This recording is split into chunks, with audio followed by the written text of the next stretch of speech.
Ilang sasakyan ang nadamay sa riot ng nasa 20 kabataan sa Sampaloc, Maynila.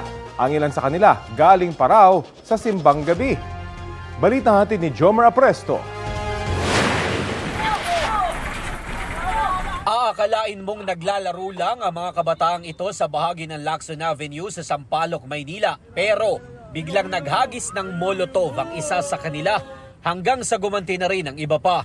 Ayon sa barangay, aabot sa 20 kabataan na pawang mga dayo sa lugar ang sangkot sa riot. Riot gang war, yun ang assessment namin sa kanila. Mga bata, minor, 8, 9, 10, 11, 12. Yung iba kasi galing sa simbang gabi.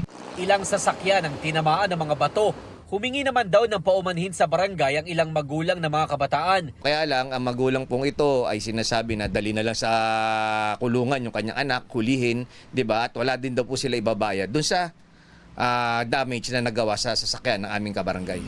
Ang senior citizen na si Mang Albert daw ang madalas naglilinis ng mga bubog na naiiwan tuwing nagkakaroon ng riot sa kanila. Gaano kadalas nagkakaroon ng riot? Araw-araw po yan. Hindi mapalpas ang araw.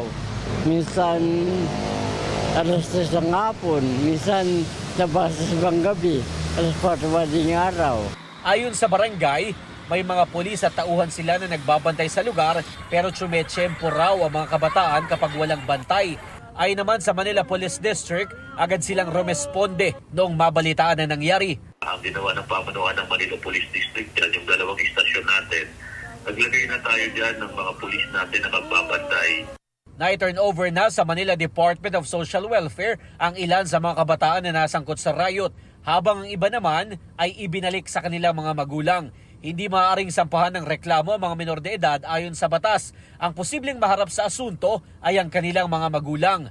Sa ilalim ng Manila City Ordinance No. 8243 o ang Anti-Child Endangerment Act, posibleng makulong ng 1 hanggang 6 na buwan ang mga magulang depende sa edad ng kanilang mga anak.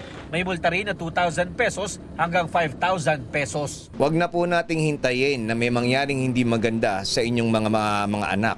'Di ba? Or better yet, kung sa inyo po 'yan, sasampahan po namin kayo ng kaukulang parusa. Jomer Apresto nagbabalita para sa GMA Integrated News.